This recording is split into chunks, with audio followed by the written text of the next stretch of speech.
गुरुवार और शनिवार सुबह 11:30 पर सिर्फ ATV बिहार झारखंड के। इस कार्यक्रम के सह प्रायोजक हैं टोरियन वर्ल्ड स्कूल, 2 कदम आगे। पूरे परिवार का हेल्थ टॉनिक आइडोफॉल। आप healthy, India healthy. Your dream comes true, NSIBM Jamshedpur. Little wing school, Krishna Nagar, Booti मोड़, Ranchi. Grizzly Vidyalaya, Koderma. Kerala Ayurveda treatment centre, lake avenue, Kanker road, Ranchi. NSIT beta Patna Bihar. करना घर का काम हो या बनानी हो भीड़ में पहचान, खूबसूरत रहने के नुस्खे भी हैं और फैशनेबल बनने के ट्रिक्स भी। शौक उभारने की पाठशाला भी है और संगनी क्वीन की कहानी भी।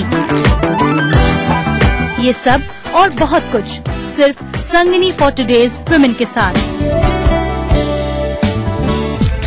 अग्रणी इंफ्रा, रियल बाजार। ब्रेक के बाद एक बार फिर से आप सभी दर्शकों का बहुत बहुत स्वागत अग्रणी इंफ्रा रियल बाजार में। आज हम बात कर रहे हैं इस क्षेत्र के महंगे होते दायरे और साथ ही साथ इस उद्योग में की जाने वाली कोशिशों की, जिससे इस उद्योग को फायदा पहुंच रहा है। ब्याज दरों में गिरावट से ये आशा है कि स्थिरता पूर्वक अफोर्डेबिलिटी यानी कि खरीदने की सामर्थ्य में सुधार होगा और रियल एस्टेट उद्योग की मांग में अत्यावश्यक सुधार होगा। इसी के साथ इस बात की भी संभावना है कि आगे चलकर वित्त वर्ष 14 और 15 में रियल एस्टेट सेक्टर की कमाई और रिटर्न के अनुपात में सुधार होगा। ये एक आम धारणा है। इससे घर खरीदने वालों के लिए सबसे बड़ी राहत की बात ये होगी कि मासिक किश्तें घटेंगी और ज्यादा से ज्यादा लोग घर खरीदने की दिशा में कदम बढ़ाएंगे, यानी रियल एस्टेट की मांग में बढ़ोतरी होगी। इसलिए मांग में बढ़ोतरी और ब्याज की लागत में कमी से आशा है कि अगले वित्त वर्षों में रियल एस्टेट कंपनियों की कमाई बढ़ेगी। सरकार के पास चल के आज के डेट में जिसको इंडस्ट्री का दर्जा नहीं मिला है उसको रियल एस्टेट कहते हैं, वही एक चल के आया है और वही बिहार सरकार के पास एक ऐसा स्रोत है जो कि रेवेन्यू जनरेट कर रहा है, एक सपोर्ट कर रहा है। तो उस नजरिए से भी सरकार उस पर टैक्सेशन बढ़ाई जा रही है और अंततः रियल एस्टेट भी चरमराने की पोजीशन पे है। छोटे और सिंगल इन्वेस्टर्स के लिए प्रॉपर्टी में निवेश करने का सीधा रास्ता रेजिडेंशियल प्रॉपर्टी खरीदने से होकर गुजरता है। इन्वेस्टमेंट के लिए अंडर कंस्ट्रक्शन या रेडी पोजीशन वाली प्रॉपर्टी में भी कोई भी ली जा सकती है। ज्यादा मुनाफा इस बात पर डिपेंड करेगा कि उस इलाके में डेवलपमेंट की रफ्तार कितनी तेज है और आप कितने समय तक प्रॉपर्टी को होल्ड करना चाहते हैं। अगर capital appreciation housing loan interest से ज्यादा है तो आपका मुनाफा भी ज्यादा होगा। इस स्थिति में आप हाउसिंग लोन लेकर भी प्रॉपर्टी में इन्वेस्ट कर सकते हैं। रेजिडेंशियल प्रॉपर्टी में इन्वेस्टमेंट से कितना फायदा होगा, इसे एक उदाहरण से समझ सकते हैं। मान लीजिए कि आपने 100 रुपए की प्रॉपर्टी के लिए 85 रुपए का लोन लिया और 15 रुपए आपका नेट इन्वेस्टमेंट रहा। 2 साल में प्रॉपर्टी की कीमत 15% बढ़ गई। इस बीच इंटरेस्ट कॉस्ट 12% चुकानी पड़ी। तब आपका नेट प्रॉफिट 7.9 रुपए होगा, यानी 2 साल में 26% रिटर्न मिला। इंटरेस्ट और लोन वापसी की रकम पर टैक्स बेनिफिट भी मिलेगा, जिससे रिटर्न और बढ़ जाएगा। हाल में सरकार के द्वारा भी मास स्केल पर भवन निर्माण की प्रक्रिया शुरू की जा रही है। आवास विभाग ने अभी अनाउंस किया है कि करीब हजारों हजार फ्लैट्स अपने भूखंड पे वो बनाएंगे। चूंकि 2 चीजें आती है, प्राइवेट सेक्टर और गवर्नमेंट सेक्टर में। गवर्नमेंट सेक्टर के पास अपना जमीन है, सिर्फ उनको खर्च होगा जो डेवलप करना होगा उसमें, और शर्त यही रहेगा कि जो अभी मार्केट जो इन्हांस किया गया है और रेट जो उन्होंने कोट किया है कि मैक्सिमम रेट जो होगा हमारा 2000 से 2500 के आसपास में होगा, वो भी प्रभावित हो सकता है। लेकिन ये एक सराहनीय कदम है सरकार का कि कम लागत पर अच्छा मकान उपलब्ध कराए। आज हर कोई प्रॉपर्टी में निवेश या उसे खरीदने की चाह उसमें होने वाले फायदे और नुकसान को देखकर ही करता है, और ऐसे में फायदे का सौदा भला किसे नहीं लुभाता। बड़े इन्वेस्टर्स को बड़े मुनाफे की चाहत होती है, इसलिए वे कमर्शियल स्पेस में इन्वेस्ट करना ज्यादा पसंद करते हैं। आज के रिटेल बूम को देखते हुए रिटेल या ऑफिस स्पेस खरीदना काफी फायदे का सौदा साबित हो सकता है। कमर्शियल प्रॉपर्टी का इन्वेस्टर आमतौर पर इस प्रॉपर्टी को रेंट या लीज पर देता है। इससे किराए की नियमित आमदनी तो होती ही है, प्रॉपर्टी की कीमत में बढ़ोतरी का फायदा भी मिलता है। रेंटल इनकम कुल इन्वेस्टमेंट की 11 से 12% हो सकती है। रेसिडेंशियल प्रॉपर्टी की तरह कमर्शियल स्पेस में भी दो तरह से निवेश किया जा सकता है, अंडर कंस्ट्रक्शन प्रॉपर्टी लेकर या रेडी टू यूज स्पेस खरीदकर। अंडर कंस्ट्रक्शन प्रॉपर्टी लेने के बाद वहां कीमतों में बढ़ोतरी और डिमांड पर लगातार निगाह रखनी पड़ती है और रेंट पर देने के लिए सही समय का इंतजार करना पड़ता है। कमर्शियल प्रॉपर्टी में इन्वेस्टमेंट करने वालों को इन्वेस्टमेंट का बेसिक मंत्र ज्यादा खतरा ज्यादा मुनाफा हमेशा ध्यान में रखना चाहिए। मास्टर प्लान का इम्प्लीमेंटेशन हो जिसके वजह से प्लान्ड सिटी बसने वाले लोगों के लिए, और उसी तरह से एक प्लान्ड एरिया हो जहां की उद्योग के बारे में कुछ उद्योगपति सोचें कि यह जगह बिजली के हिसाब से अच्छा है, पानी के हिसाब से अच्छा है, पानी के निकासी के हिसाब से अच्छा है, और यहाँ शांति व्यवस्था की भी बात है, वहां पर लोग इन्वेस्ट करेंगे। और इसके लिए सरकार को बहुत ध्यान देना पड़ेगा। इनिशियल स्टेज में लोग यहाँ जब पैसे लगाएंगे तो उसका रेवेन्यू जनरेट होगा, जो रेवेन्यू पैसे लगाने के बाद रेवेन्यू बिहार सरकार को जनरेट होगा, और कुछ लोग उद्योग लगाएंगे तो यहाँ अगल बगल के लोगों को रोजगार भी मिलेगा। काफी यहाँ पोटेंशियल है, यहाँ के लड़के चले जाते हैं दूसरे जगह जॉब करने के लिए। सबसे पहले यहाँ IT पार्क बनाने की जरूरत है। जो बाहर में लड़के बेंगलोर में लड़के रह रहे हैं वो लड़के यहाँ आए, यहाँ काम करें। सबसे बड़ा इन्वेस्टमेंट यहाँ पर अगर IT पार्क बनाकर सॉफ्टवेयर डेवलपमेंट का काम, बहुत तरह की इंडस्ट्रीज के बारे में सोचना है जिसमें छोटे छोटे इंडस्ट्री को सबसे पहले बसाना चाहिए और उनको पूरी सहायता मुहैया करानी चाहिए। एक अच्छा निवेशक वही है जो खतरा उठाने का साहस रखता है। कहने का मतलब है कि मंदी के दौर में अगर ऐसी स्थिति भी आई तो रियल एस्टेट में निवेश ऐसे बुरे वक्त में अच्छे रिटर्न का सौदा हो सकता है। बातों को आगे भी रखेंगे जारी, लेकिन फिलहाल यहाँ रुकते हैं एक छोटे से ब्रेक के लिए। अग्रणी इंफ्रा रियल बाजार। ऑफिस जाते हो मतलब तुम ही काम करते हो। एक दिन जी के देखो मेरी लाइफ। एक दिन मेरी लाइफ जियो, पता चलेगा। Idea. Ajay sales are down, need you here right now ASAP। Ma'am साहब मैं काम पे 2-3 दिन नहीं आएगी। वर्मा फुल पैनिक है, अपनी छुट्टी प्लीज पोस्टपोन कर दे। मैडम आर्टिकल का डेडलाइन आ जाए। मैडम पानी नहीं आएगा, भर के रखना। Ajay you have to go to Indore. तो कैसा है तुम्हारा दिन? चाय लाती हूँ। नहीं मैं बनाता हूँ। एक दूसरे को समझने के लिए telephone exchange. What an idea. नई वीट हाइड्रो रिस्टोर क्रीम बालों को गहराई से हटाए और स्किन के मॉइस्चर को लौटाए, जो दे मुझे स्मूथ और ग्लोइंग स्किन। बीट एक खूबसूरत एहसास। Burnpur Cement, super strong cement. NSIBM, one of the best B school of India. NSIBM provides you a world-class learning atmosphere. Your dream comes true. NSIBM Jamshedpur.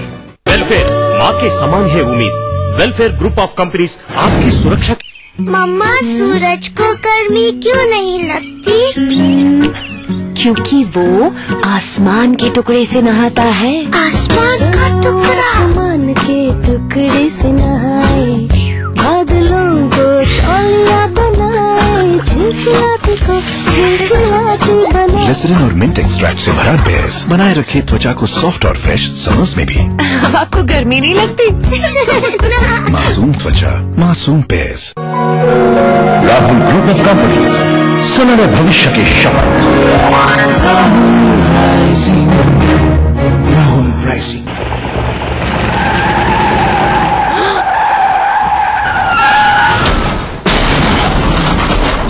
इतनी तेजी से गाड़ी को highway पर लाने के बाद क्या इस एक्सीडेंट को रोका जा सकता था? क्या हाईवे पर जा रहे उस मासूम यात्री को पता था कि आप अपनी गाड़ी हाईवे पर लाने वाले हैं? हाईवे पर अपनी गाड़ी लाने से पहले दाएं देखें, बाएं देखें और फिर दाएं देखते हुए सावधानी से अपनी गाड़ी हाईवे पर लाएं। रात के समय टिपर का प्रयोग अवश्य करें। अपनी और दूसरों की सुरक्षा सदा सुनिश्चित करें। प्राचीन संस्कृति की पहचान लेकर आज का बिहार बढ़ चला है नई दिशा में, नई आशाएं लेकर, और उस राह पर घटती हर एक घटना करती है असर जनता पर, प्रदेश को देती है नया मोड़, तय करती है आगे की राह। इस तरह बनती है खबर अपने बिहार की खबर, अपना बिहार इस समय पर।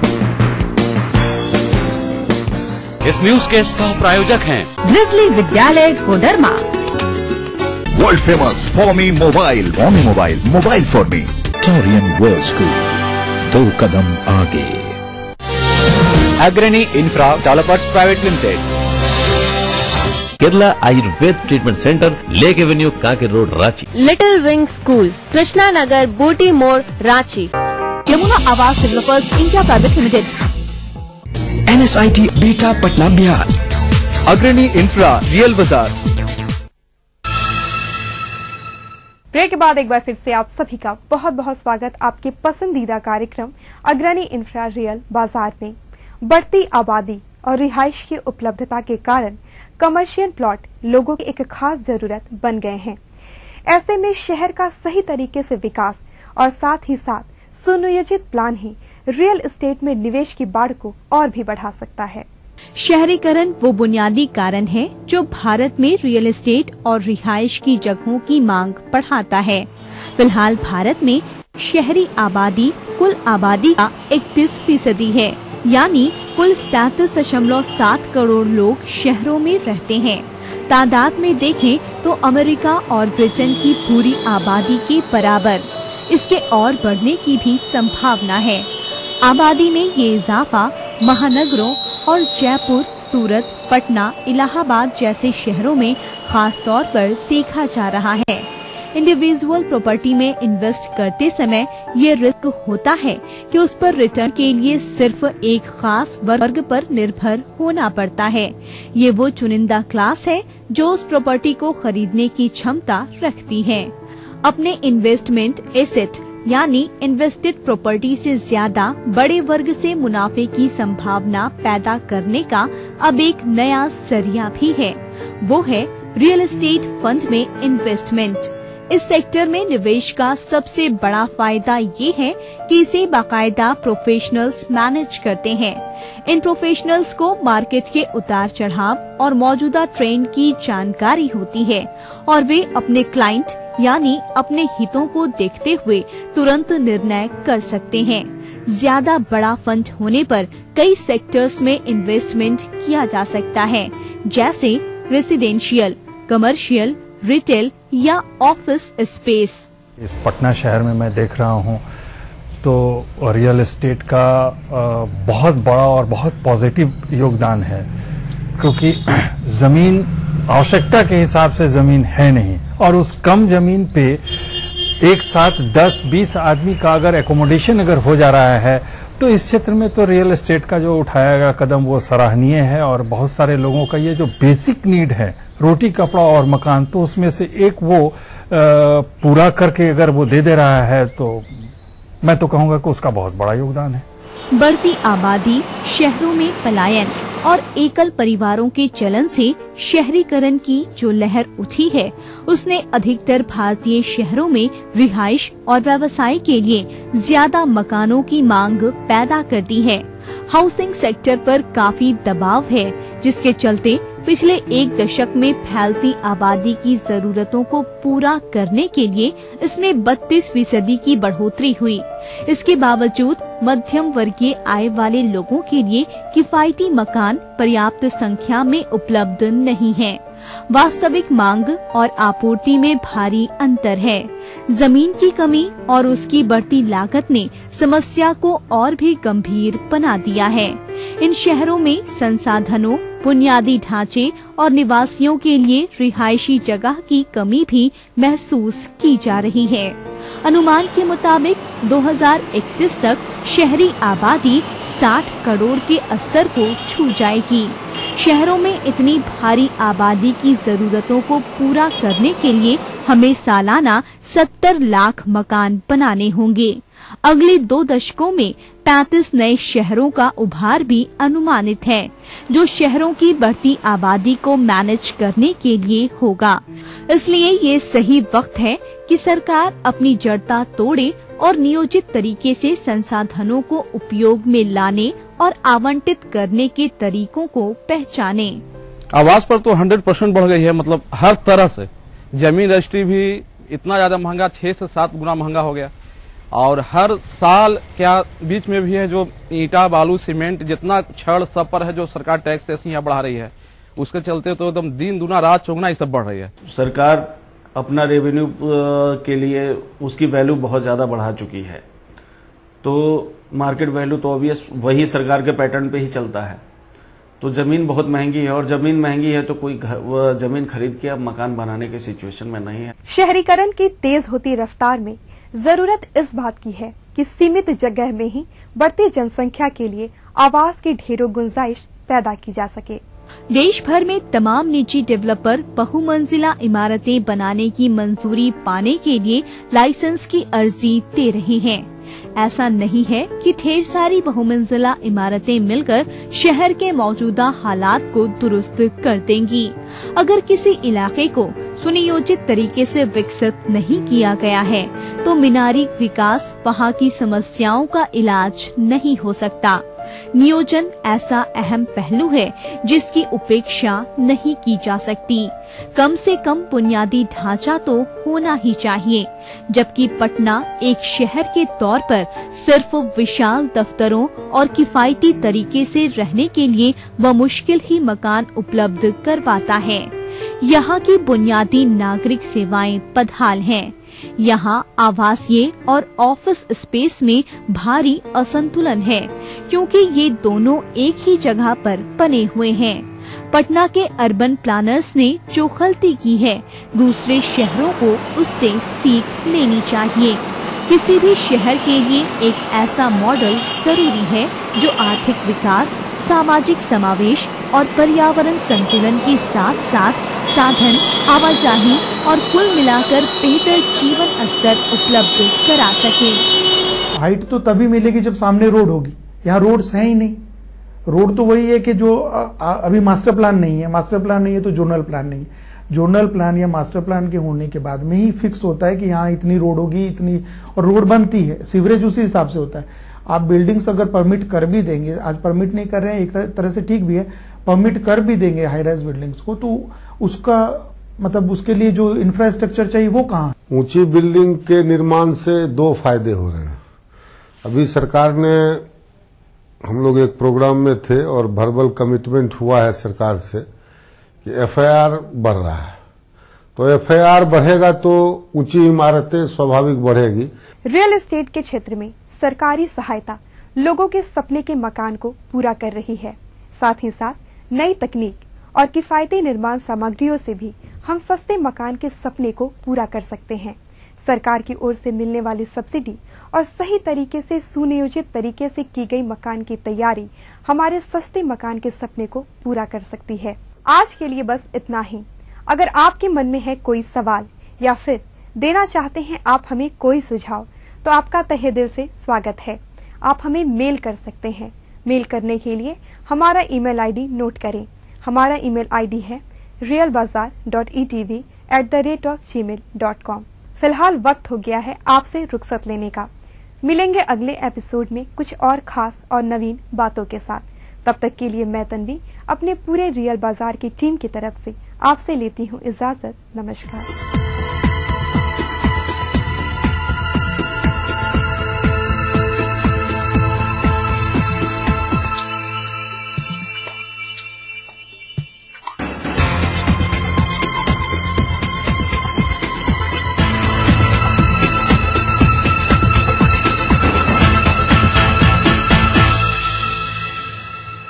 अग्रणी इंफ्रा रियल बाजार के प्रायोजक थे। अग्रणी infra developers private limited. Mewar महोत्सव उदयपुर की शान, जिसमें झलकती है राजस्थान की संस्कृति। जो करता है मेलों और त्योहारों से सराबोर।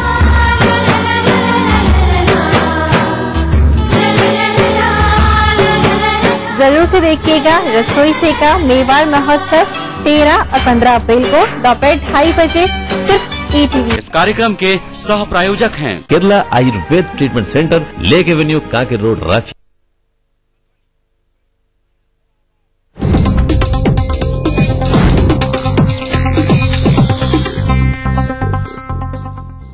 इस न्यूज के सह प्रायोजक हैं Everlight Realcon infrastructure limited, Dhanbad, Jharkhand.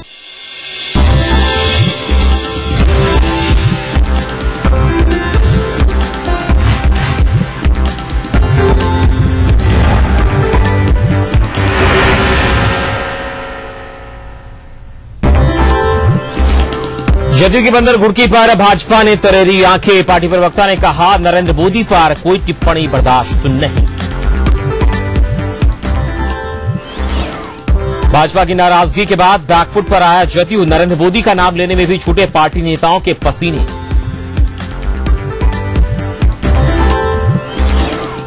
Gopalganj की लड़की से ट्रेन में गैंगरेप। समस्तीपुर में रेलवे ट्रैक पर जख्मी हालत में मिली पीड़ित, तो इलाज के लिए लाया गया पीएमसीएच। जहानाबाद में उत्पाद अधीक्षक की मौत के मामले में नया बोर्ड। परिजनों ने जाहिर की हत्या की आशंका। शराब माफिया पर आरोप। और पूर्वी चंपारण में गंडक में पलटी नाव, 5 महिलाओं की मौत। बड़हड़वा गांव के पास हादसा।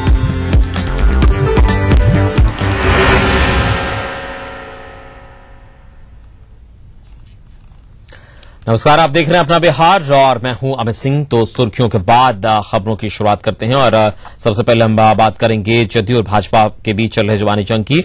तो पिछले दिनों नरेंद्र मोदी जो मुद्दे उठाते रहे, चाहे विकास मॉडल की बात हो या राजधर्म निभाने का मुद्दा, नीतीश ने इस हर मसले पर जवाब दिया और ये कहा कि देश में बदलाव का माहौल है, लेकिन ये बदलाव अच्छे के लिए होना चाहिए, न कि हालात और बिगाड़ने के लिए। नरेंद्र मोदी की तरफ इशारा करते हुए उन्होंने कहा कि इस देश में टोपी भी पहननी पड़ेगी और गले भी लगाना पड़ेगा। वहीं विकास के मुद्दे पर उन्होंने कहा कि ये कैसा विकास है कि बच्चे कुपोषण के शिकार हैं और लोगों को पीने का पानी नहीं मिल रहा।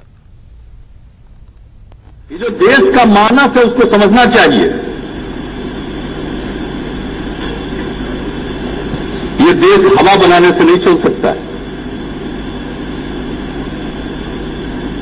लोगों को भ्रम हो जाता है कि जो हवा बांध देंगे उसी में लोग बंध जाएंगे। इस देश के लोग कम पढ़े लिखे हो सकते हैं, लेकिन अक्लमंद होते हैं। उनकी अकल में कोई कमी नहीं है और अनेकों बार फैसला दिया। विकास तो सब जगह हो रहा था, लेकिन कैसा विकास होना चाहिए हमने एक जिक्र किया। हम लोगों के भी विकास का मॉडल है। हम तो उसी रास्ते से आगे बढ़ रहे हैं और उसी रास्ते से बढ़ेंगे कि भाई हम विकास भी कर जाएं और भुखमरी के शिकार भी लोग रहे। कैसा विकास? हम विकास भी कर जाएं, कुपोषण के शिकार लोग रहे, वो कैसा विकास है? विकास भी कर जाएं और पीने का पानी न मिले, ये कैसा विकास है? कौन सा विकास है? विकास का मतलब है बुनियादी ढांचा का भी विकास और मानव का भी विकास। ये देश प्रेम से चलेगा, मोहब्बत से चलेगा, भाईचारे से चलेगा, सद्भाव से चलेगा, गले मिलने से चलेगा, सबकी इज्जत करने से चलेगा। इसमें कभी टोपी भी पहननी पड़ेगी, कभी टीका भी लगाना पड़ेगा। इधर भाजपा प्रवक्ता निर्मला सीतारमण ने कहा कि नरेंद्र मोदी के खिलाफ कोई टिप्पणी बर्दाश्त नहीं की जाएगी और एनडीए गठबंधन में शामिल दलों को यूपीए सरकार को हराने के लिए काम करना चाहिए। विपक्षी दल और हमारे सहयोगी दलों का ध्यान इन विषयों से हटकर हमारे मुख्यमंत्रियों की कार्यशैली पर होगी या उन विषयों पर अपना ध्यान देंगे तो यह दुर्भाग्यपूर्ण होगा। भाजपा यूपीए सरकार के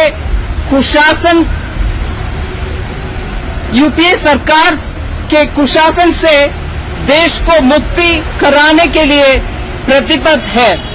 श्री नरेंद्र मोदी के खिलाफ जो भी टिप्पणी की गई है उसे हम खारिज करते हैं। वहीं भाजपा के कड़े रुख के बाद जदयू नेता बैकफुट पर दिख रहे हैं। पार्टी नेता नरेंद्र मोदी का नाम लेने को भी तैयार नहीं दिख रहे। पटना पहुंचने पर जदयू सांसद मुनाजिर हसन ने कहा कि नीतीश कुमार ने किसी व्यक्ति के खिलाफ कुछ नहीं कहा। उन्होंने सिर्फ ये बताया कि देश का प्रधानमंत्री कैसा होना चाहिए। लोगों ने किसी के खिलाफ मुख्यमंत्री जी ने तो कहा नहीं है। मुख्यमंत्री जी ने अपने आगे क्या करना है और हमारा मॉडल क्या होगा देश के प्रधानमंत्री का, इसका वर्णन किया है।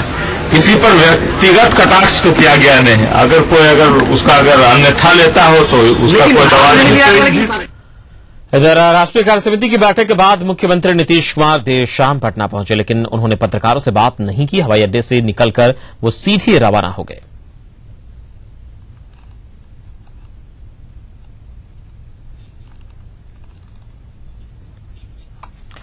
इससे पहले राष्ट्रीय कार्य समिति की बैठक के बाद जदयू ने राजनीतिक प्रस्ताव पास किया, जिसमें बीजेपी से साल के अंत तक प्रधानमंत्री पद के दावेदार के नाम की घोषणा करने को कहा गया है। साथ ही ये भी कहा गया कि राष्ट्रीय साझा कार्यक्रम के मुताबिक उम्मीदवार का नाम तय किया जाए। साथ ही शरद यादव को तीसरी बार जदयू अध्यक्ष चुना गया। शरद यादव जो एनडीए के संयोजक भी हैं, उन्हें पार्टी संविधान में संशोधन के बाद तीसरी बार जदयू अध्यक्ष बनाया गया। शरद यादव ने पार्टी नेताओं को अपनी जुबान पर लगाम लगाने की नसीहत दी है।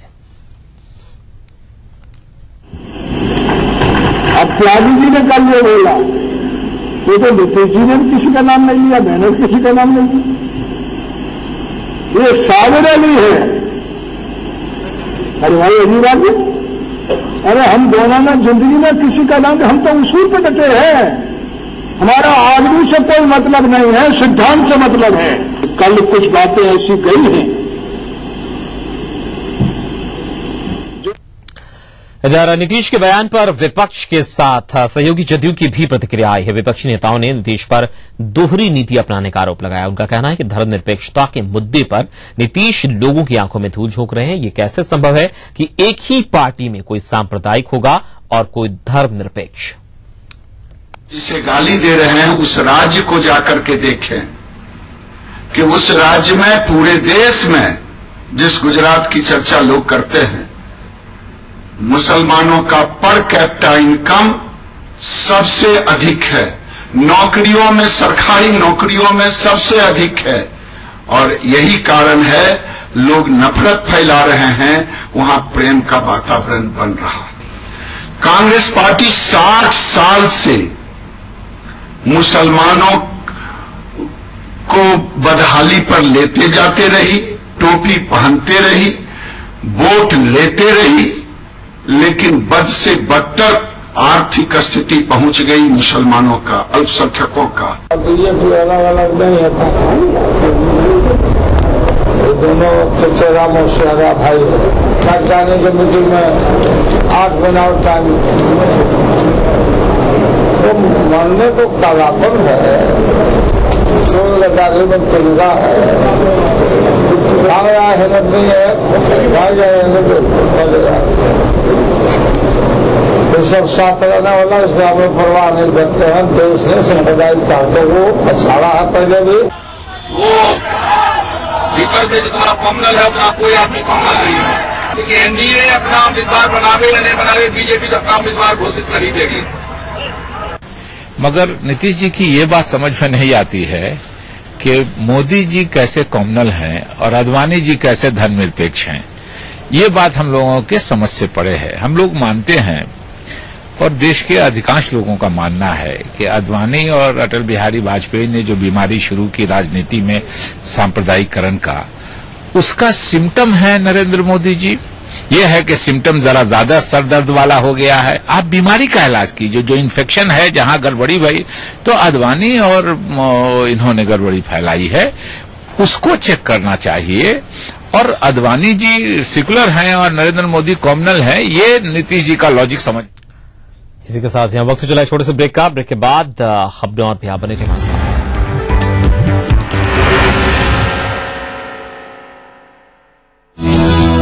प्रधानमंत्री डॉक्टर मनमोहन सिंह का जर्मनी दौरा, कई द्विपक्षीय मुद्दों पर हुई बातचीत, दोनों देशों के बीच हुए कई समझौते।